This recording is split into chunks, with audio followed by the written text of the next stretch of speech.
Queridos irmãos, a paz do Senhor, tudo bem com vocês? Estamos felizes por ter você assistindo aqui às nossas aulas da Escola Bíblica Dominical da Assembleia de Deus Missão aos Povos. Vamos começar a nossa terceira aula desse trimestre. Que você tenha a oportunidade aí de compartilhar, de curtir, de ativar o sininho aí para ficar ligado nas nossas aulas, que esse semestre está avançando rapidamente, né? Fique conosco até o fim dessa aula, que Deus tem bênção para as suas vidas.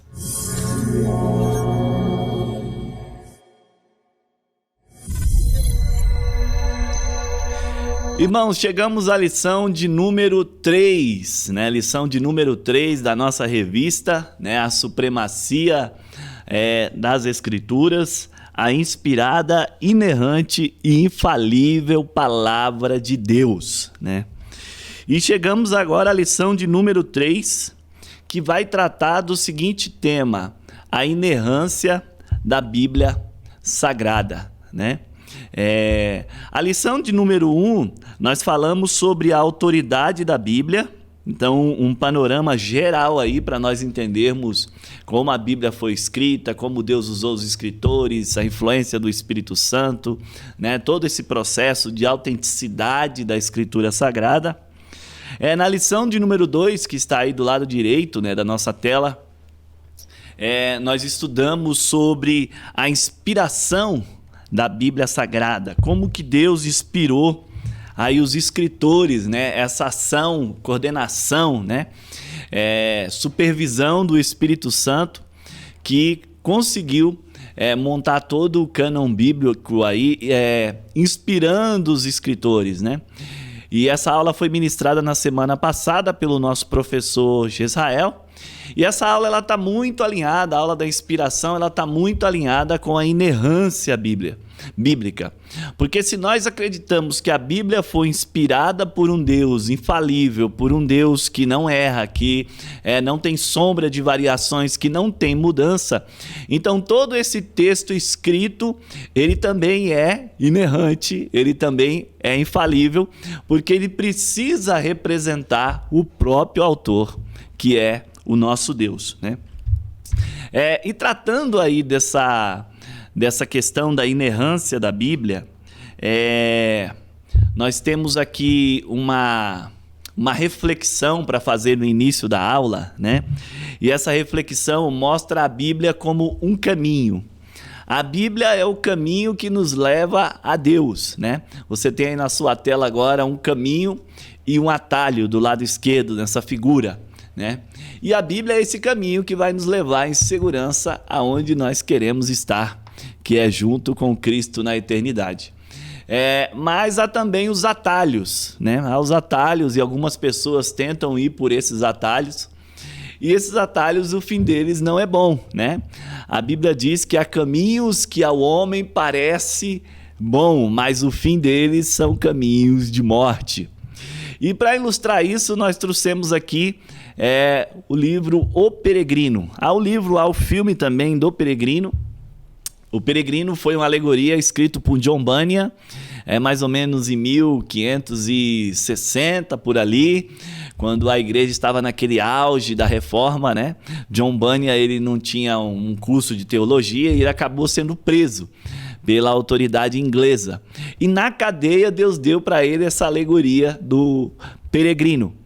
É um livro muito bonito, se você puder comprar ou assistir o filme do Peregrino, porque esse filme mostra exatamente o que estamos falando aqui, de se pegar atalhos, porque o peregrino, em alguns momentos da caminhada dele, saindo da cidade da destruição até chegar no reino celestial, né?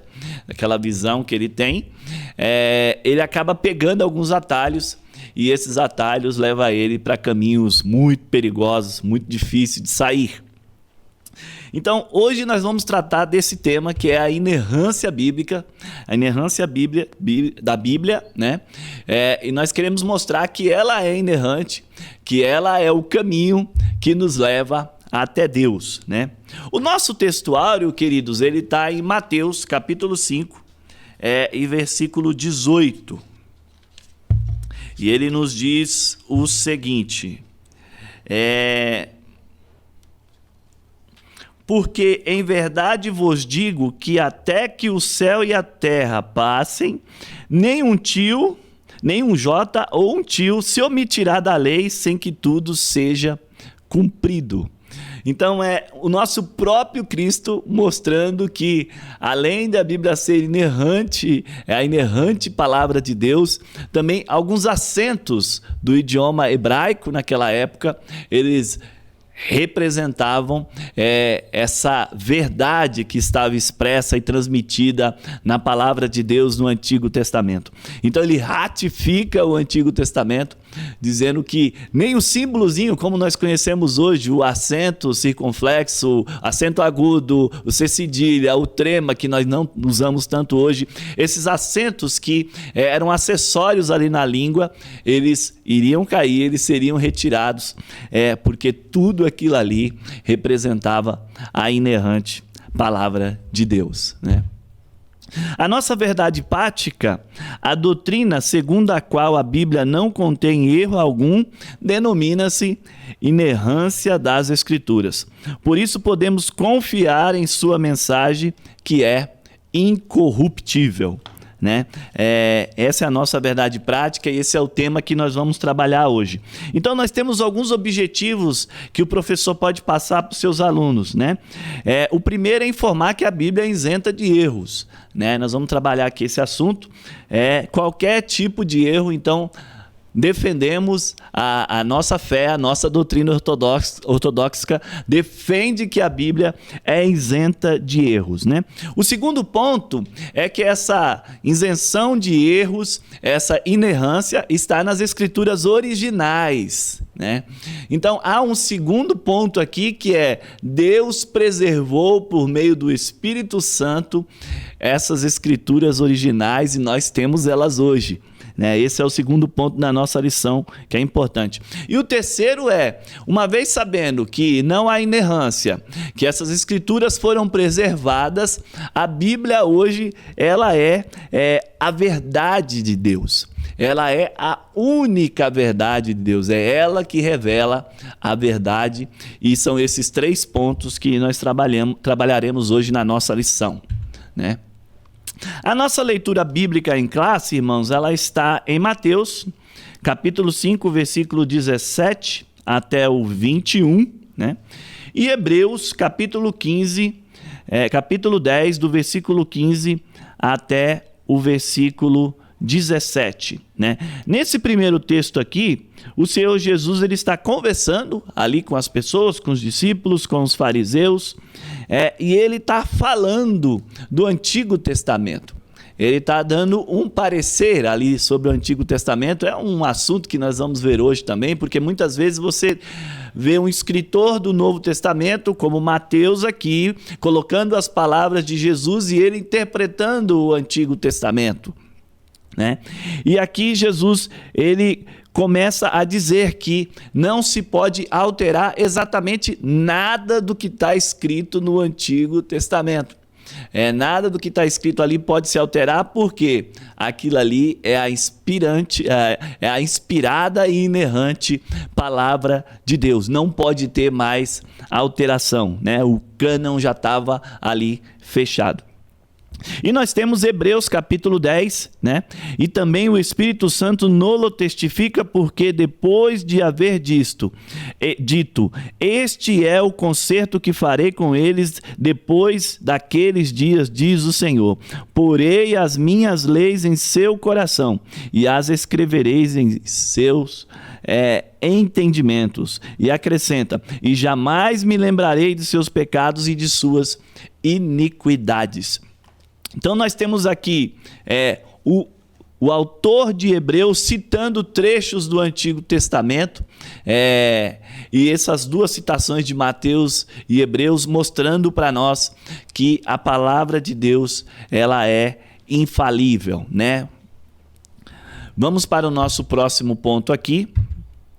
Então, na nossa introdução, nós estamos aqui com o livrinho do nosso pastor Douglas Soares, né? Um livro que eu aconselho os irmãos a comprarem esse livro, porque ele é muito importante, né? E ele comenta aqui nesse livro às vezes nós temos uma intercambialidade do termo infalível e inerrância, né? Mas esses vocábulos, eles apontam a veracidade das Escrituras de Deus. Ou seja, a Bíblia não falha, a Bíblia não erra.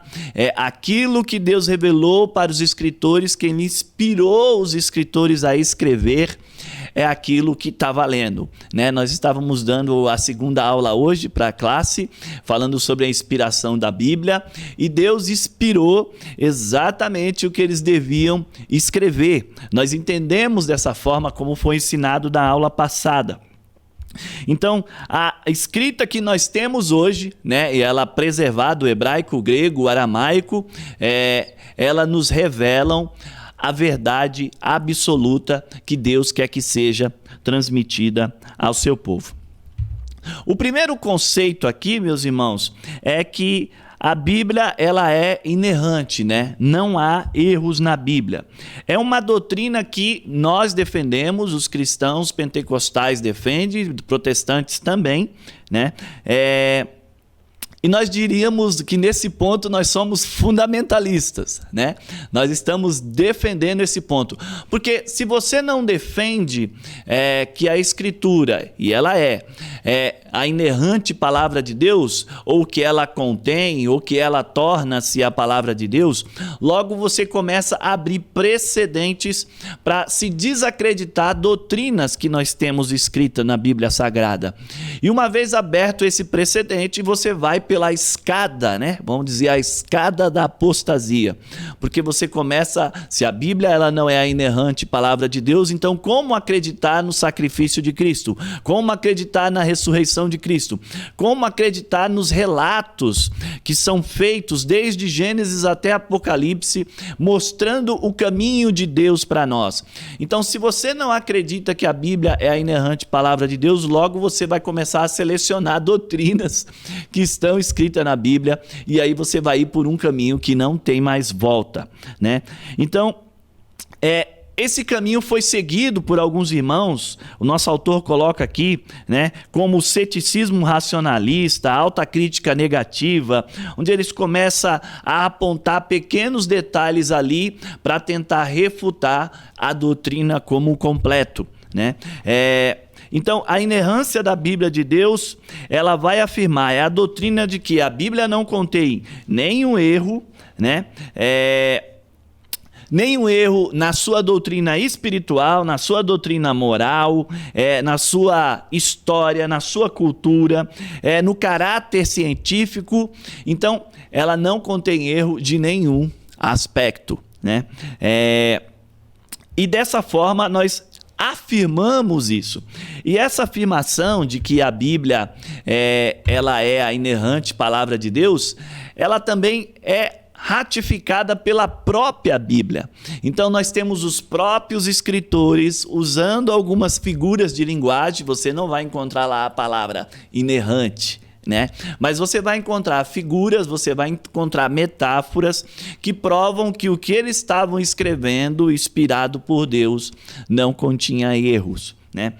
Nós temos alguns exemplos aqui, como Salmo capítulo 19 e versículo 7, e João capítulo 10, versículo 35. Então, se nós lermos aqui o Salmo 19 e o versículo 7, vamos ler esse trechinho aqui. Vamos ver como que o autor aqui do Salmo, ele revela essa verdade, né? A lei do Senhor é perfeita e refrigera a alma. O testemunho do Senhor é fiel e dá sabedoria aos simples.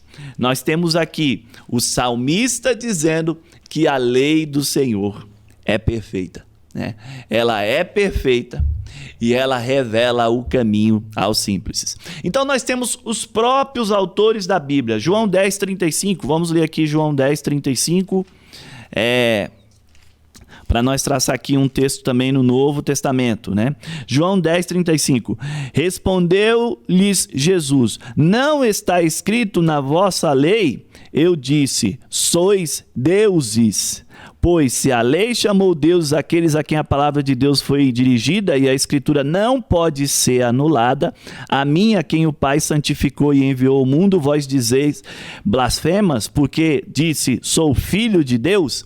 Aqui o próprio Jesus está fazendo arguição com os fariseus e ele está usando o Antigo Testamento, né? Usando a palavra. Então os escritores eles escrevem ratificando que a palavra de Deus não contém nenhum erro, nenhuma falha, né? O terceiro ponto que nós lemos aqui, meus irmãos, é sobre a infalibilidade e a inerrância da Bíblia. Nós comentamos isso aqui na introdução, porque esses termos são intercambiáveis, né? Às vezes a alta crítica ela começou a criar uma série de derivações em cima de infalibilidade e em cima do erro.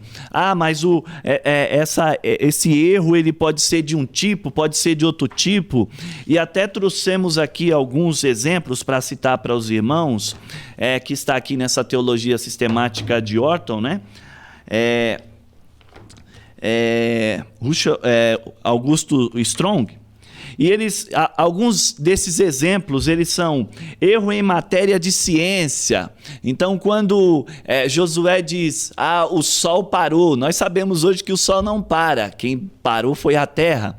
Mas Deus permitiu que aqueles escritores, na sua capacidade intelectual, escrevessem aquele assunto, né? Então, erros em termos de ciência, pode ser um erro de ciência isso, ou foi o próprio Deus que permitiu que aquele autor, na sua capacidade intelectual, colocasse o que ele viu da forma que ele sabia naquela época. Então, esse é um ponto importante, né?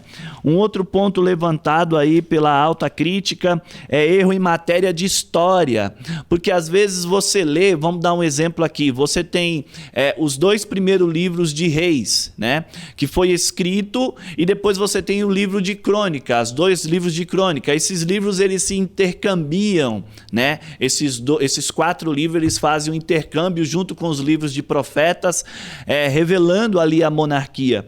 Só que em determinados momentos alguma data pode sair diferente, e até pensando nesse assunto, esse registro de data, né, pode ter algum anacronismo ali, mas você tem autores diferentes falando do mesmo assunto. Hoje eu estava pesquisando e me lembrei aqui daquele livro Defesa de Cristo, de Lee Strobel. Você pode ler esse livro, assistir o filme, porque é muito lindo, e aí tem um policial lá falando sobre investigações, e na investigação você pode ter 2 testemunhas falando da mesmo assunto, mas vendo somente uma parte daquele assunto, daquele problema que ele viu. E assim são esses autores bíblicos, eles estão em épocas distintas, em momentos distintos, às vezes falando de um mesmo assunto, né? E eles se complementam. Então o que nós vemos não são erros, mas são informações complementares que quando você junta, você tem toda a história. E é dessa forma que nós enxergamos isso, né?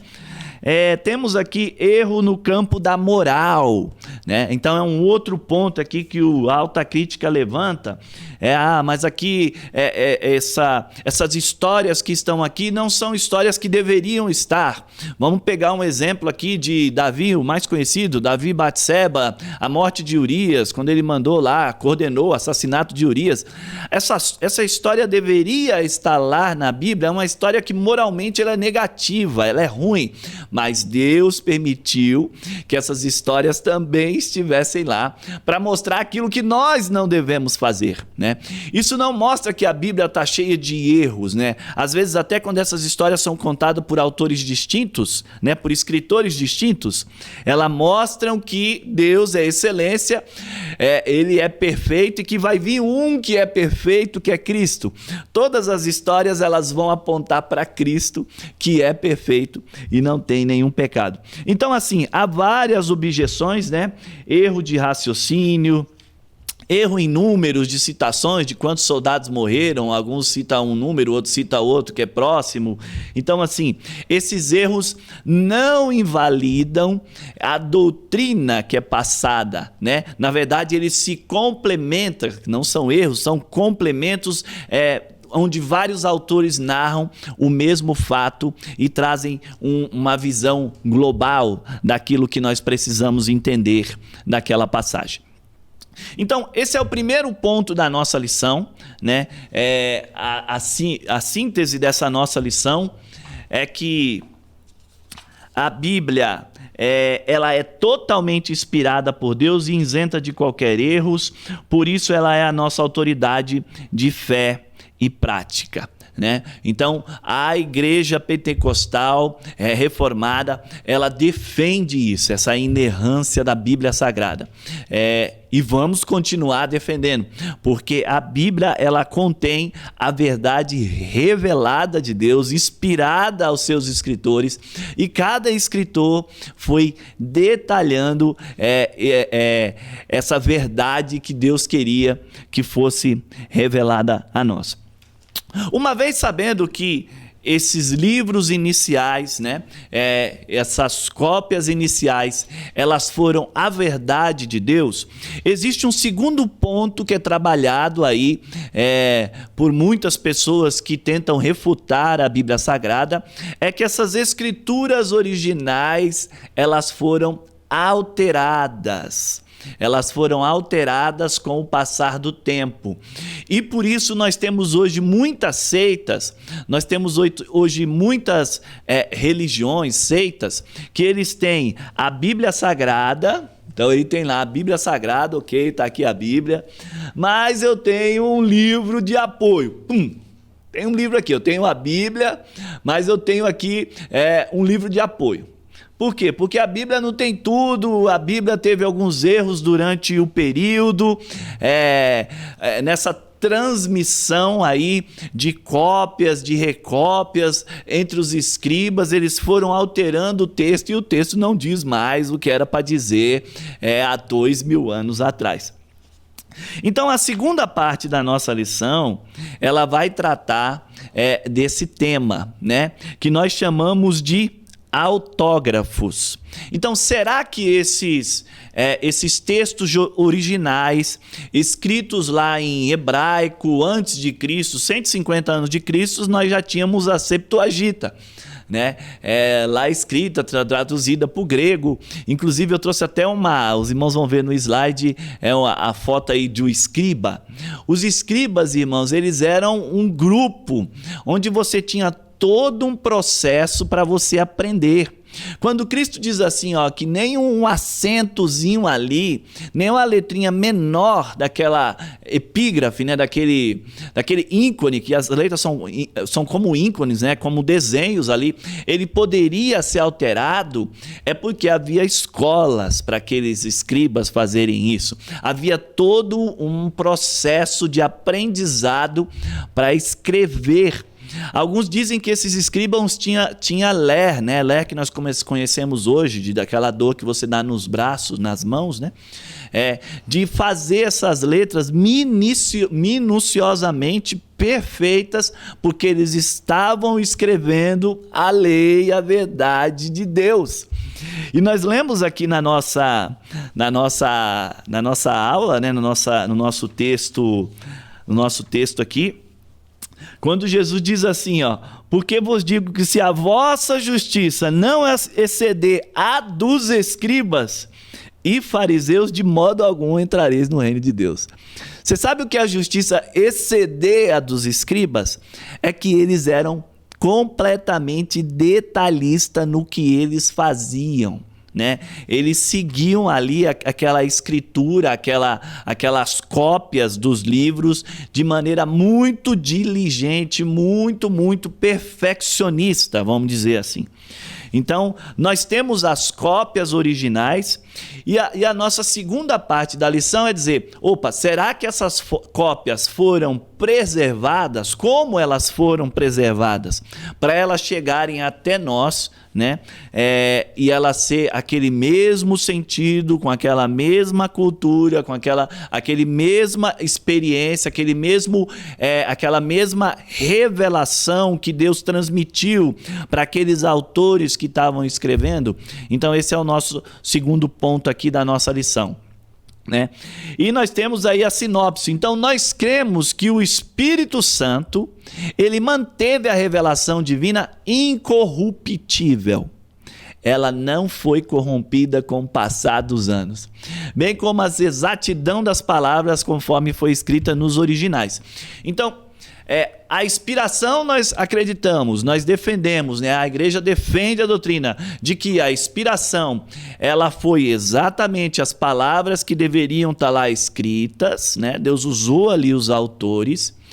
E esses escritos foram revelados, a forma quando ele foi escrito foi revelado pelo Espírito Santo.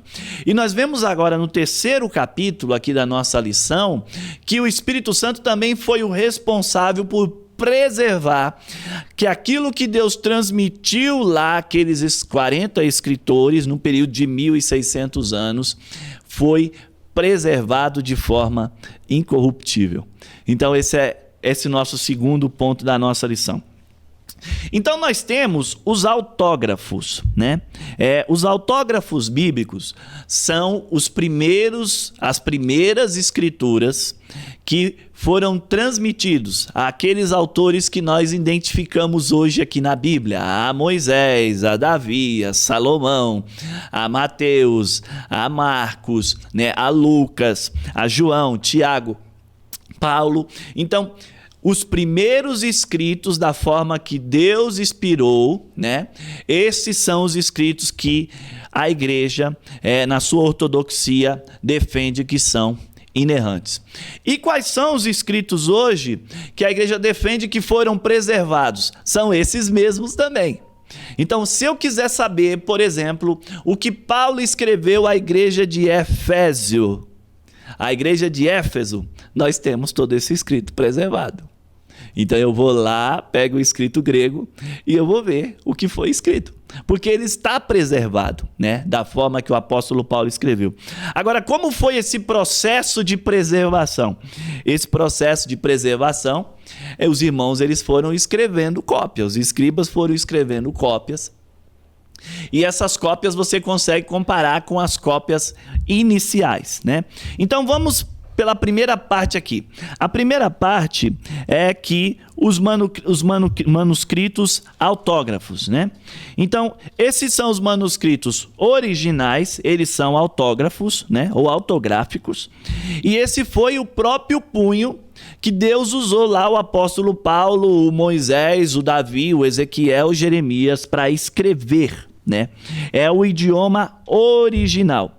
Nós temos alguns textos da Bíblia que atestam isso, né? Vamos ler um aqui, Romanos capítulo 16, versículo 22. Romanos 16, 22. É um desses textos, né, que atestam essa escrita. Eu, Tércio, que esta carta escrevi, vos saúdo no Senhor. Então está aqui o escritor, dizendo, ele escreveu de próprio punho essa carta e manda a saudação. O apóstolo Paulo também, em suas cartas, ele escrevia, eu, apóstolo Paulo, escrevendo aqui, mando essa carta para você. Então você vai ver isso em muitas cartas que o apóstolo Paulo escreveu, né? Então, nós temos lá o próprio autor autenticando o seu texto, uma vez que a gente não tinha cartório naquela época, né? Então o cartório que você vai lá e autentica a firma, mas você tinha lá a assinatura do próprio escritor. Esse é o primeiro ponto aqui da nossa lição, né? E o pastor Douglas, ele traz aqui alguns exemplos, né, mostrando isso, nesse livro aqui, né? Então ele trouxe aqui um exemplo sobre essas objeções na Declaração de Chicago sobre a inerrância da Bíblia, publicada em 1978, no artigo 10, que se expressou da seguinte forma: afirmamos que, a rigor, a inspiração diz respeito somente ao texto autográfico das Escrituras, o qual, pela providência de Deus, pôde se determinar com grande exatidão a partir dos manuscritos disponíveis, né? Então nós temos aí os manuscritos disponíveis, e a igreja defende que esses manuscritos são os originais e são os inspirados por Deus. O segundo ponto aqui da nossa lição é o que nós chamamos de apógrafos, né? E o que são esses apógrafos? São as cópias dos manuscritos originais. Então, o apóstolo Paulo escreveu uma carta lá a Éfeso. Algum irmão recopiou essa carta e mandou essa carta para frente. E nós temos aí vários irmãos da patrística, né? Nós temos Tertuliano, nós temos Orígenes, nós temos vários irmãos atestando essas cópias, depois que os discípulos partiram, né? Depois que eles morreram. Nós temos os irmãos da nossa patrística ali, que vai até o século VII, depois de Cristo, atestando tudo isso, que esses livros foram copiados da maneira correta. E nós temos hoje, quando você pesquisa, você vai falar de Platão, de Aristóteles, de Sócrates, os escritos desses escritores que hoje são lidos por várias pessoas, são poucas cópias preservadas, 150, 200, 300 cópias preservadas.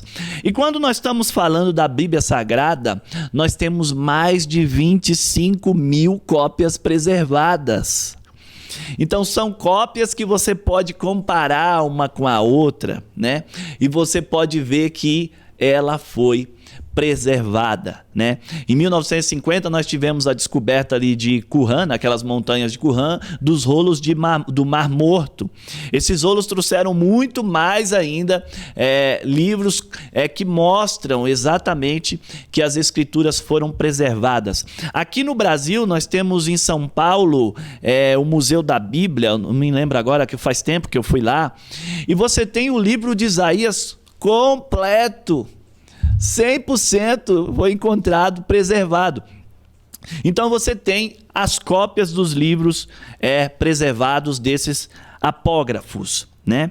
Então nós temos muitos desses livros, e nós temos vários livros mostrando, por exemplo, do Norman Geisler, Resposta aos Céticos, onde ele reúne todas essas informações, né?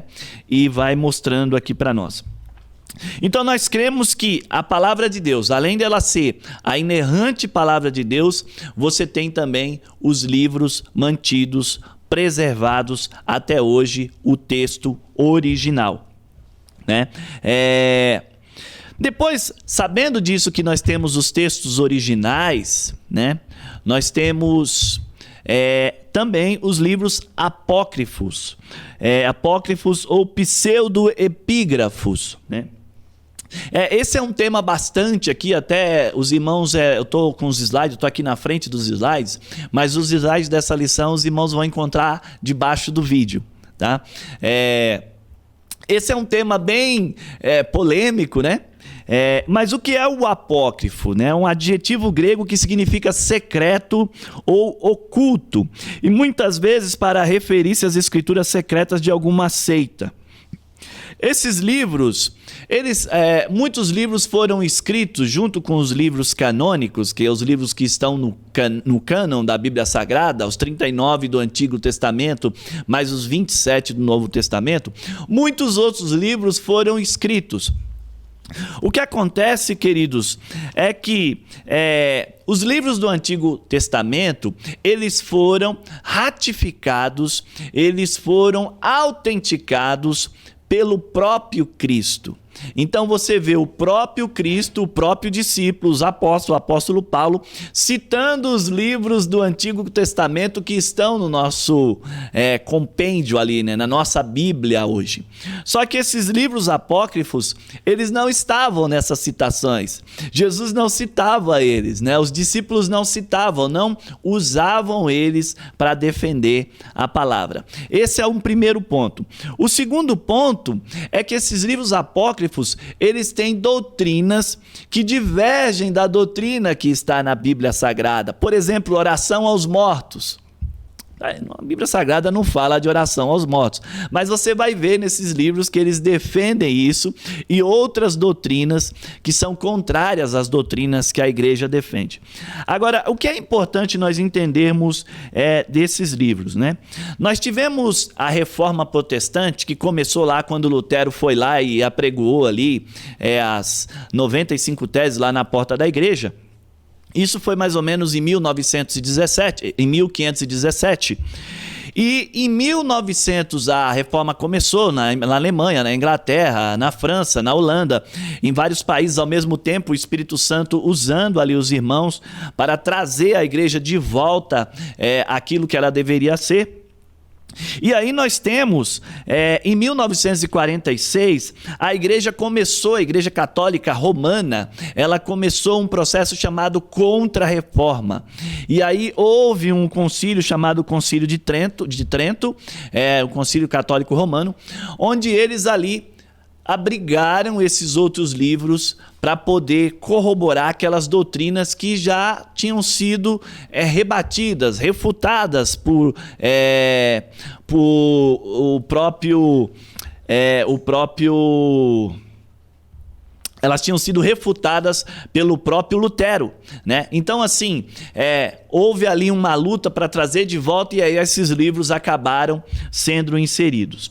É um assunto que os irmãos podem buscar mais informações, né? Nós trouxemos aqui nos slides, mas eu trouxe aqui a declaração de fé da igreja, Assembleia de Deus, onde nós dizemos assim: não reconhecemos a autoridade espiritual dos livros apócrifos, nem dos pseudepígrafos, chamado pelos católicos romanos, respectivamente, de deuterocanônicos, né? E apócrifos. O Senhor fez menção das escrituras, aquilo que nós colocamos, então Cristo ratificou as escrituras que nós temos. O apóstolo Paulo fala dos escritos de Pedro, Pedro fala dos escritos de Paulo. Há uma complementação entre os escritos de Tiago, Pedro, Paulo, João no Novo Testamento, mas essa complementação, ela não se vê nos livros apócrifos, não se vê uma citação de um nos outros. Então isso atrapalha você atestar a canonicidade deles, né? Esse é um ponto importante. E se os irmãos quiserem se aprofundar um pouco mais nesse assunto, eu trouxe aqui o site KCP, que é o Centro Apologético Cristão de Pesquisas. Ele é de um irmão da Assembleia de Deus de São Paulo. E aí esse irmão, ele traz lá todo um artigo um pouco grande, algumas páginas, explicando cada detalhe em relação desses livros apócrifos, né? E vamos aqui para a última parte da nossa lição, para nós terminarmos aqui a nossa pré-aula, né? A verdade nas Escrituras. Então, a Bíblia, ela é a verdade, né? Ela é a verdade revelada por Deus, transmitida de forma escrita para o ser humano, né? Ou seja, o que nós temos na palavra de Deus é o que é confiável. Eu posso confiar hoje no que está escrito na Bíblia? É aquilo que Deus revelou? Foi preservado? A nossa resposta é sim. Então você pode confiar no que está escrito na Bíblia, porque ela foi preservada, porque ela foi revelada pelo nosso Deus e ela é a única verdade disponível que nós temos. O nosso próprio Cristo, ele diz assim: os céus e terra passarão, mas as minhas palavras não hão de passar. Mateus capítulo 24, versículo 35. Quando nós dizemos que a Bíblia é a verdade, nós queremos dizer que o que está escrito na Bíblia vai se cumprir da forma forma que está escrito. Então hoje a igreja espera o arrebatamento de Cristo, vai se cumprir da forma que está escrito. A igreja espera novos céus e nova terra, vai se cumprir. O anticristo vai aparecer porque está escrito. O Espírito Santo foi derramado porque está escrito. Então, quando Cristo foi lutar, quando Cristo foi enfrentar o diabo no deserto, ele respondia: está escrito. O diabo passou a usar a Bíblia também, porque o diabo, quando viu que Cristo estava usando o que estava escrito no Antigo Testamento, ele também usou o que estava escrito, só que ele distorceu a palavra da verdade, porque nele não há verdade, ele é o pai da mentira. E aí Cristo foi e trouxe de volta a palavra da verdade. E está escrito: somente ao teu Deus adorarás e só a ele servirás, só a ele dará testemunho. Então, está escrito, ok, está escrito. Não está escrito, então, irmãos, não é a verdade. A verdade, ela está escrita, ela foi inspirada por Deus e ela foi preservada pelo Espírito Santo. Nós defendemos que a verdade espiritual e moral também está na palavra de Deus. Então, a ética cristã, a moral cristã, só existe uma. Nós estamos falando de doutrina, de ortodoxia, né? Não estamos falando de costumes, estamos falando de doutrina. A doutrina está na Bíblia, ela não está em outro lugar. E nós defendemos que o que foi ensinado na Bíblia, o que foi escrito e foi preservado, é o que Deus quer que nós saibamos, é o que Deus quer que nós vivamos, né? E por último, a verdade histórica e científica, porque muitas vezes nós estávamos vendo aqui a questão dos erros, né? Aqueles que querem refutar a Bíblia, eles querem refutar, mas essa parte da história a Bíblia não revelou direito. Mas quando você compara, é aquilo que nós estávamos falando do Lee Strobel, né? Você tem várias testemunhas dando testemunho de um fato, e esses testemunhos, eles se complementam, eles não anulam um ao outro, né? Na ressurreição de Cristo, vamos pegar um exemplo aqui simples. Na ressurreição de Cristo nós temos vários relatos. Nós temos o relato dos guardas, nós temos o relato das mulheres, nós temos o relato dos 2 discípulos, nós temos os relatos dos fariseus, nós temos os 2 discípulos do caminho de Emaús, nós temos aqueles outros 500 pessoas que viram ele ascender nas nuvens. Então nós temos uma série de relatos falando do mesmo evento, ressurreição de Cristo. Mas esses relatos, eles não anulam a ressurreição, eles apenas complementam o fato, né? Então eles não divergem. Às vezes eles são divergentes em alguns detalhes, mas no todo eles complementam a doutrina, complementam o fato, e é isso que a igreja defende. A verdade nas Escrituras, ela é espiritual e moral, ela é científica e histórica. E ela é a verdade que Deus quis transmitir para o seu povo. O desafio do professor é mostrar isso nessa aula, né? Na aula passada nós mostramos sobre como Deus inspirou as Escrituras. E essa inspiração, ela está muito junto. Se foi Deus que inspirou, essa Escritura, ela é inerrante e ela também é infalível, né? Ela não pode ter erros. E essa é a nossa defesa. Conclusão: apesar de alguns ainda considerarem redundante o uso de inspiração, inerrância, infalibilidade, né, para legitimar a autoridade das Escrituras, nossa ortodoxia professa e ensina que a Bíblia é a inspirada palavra de Deus, inerrante, infalível, com plena autoridade em tudo aquilo que ela diz. E a nossa declaração de fé também faz essa mesma declaração, né? Não necessitamos de uma nova revelação extraordinária, de um novo livro de apoio. Eu preciso de um livro de apoio porque a Bíblia não é suficiente. Não, a Bíblia, ela é inerrante, suficiente palavra de Deus, revelada para nós pelo próprio Deus e preservada pelo Espírito Santo. Por último, irmãos, queríamos deixar aqui uma reflexão para os irmãos do próprio Lutero, né? O Lutero, ele diz o seguinte: fiz uma aliança com Deus, que ele não me mande visões, nem sonhos, nem mesmo anjos. Estou satisfeito com o dom das Escrituras Sagradas, que me dão deixa eu olhar aqui, uma construção abundante em tudo que eu preciso conhecer, em tudo que Deus revelou, em tudo que Deus está revelando e que Ele vai revelar ainda.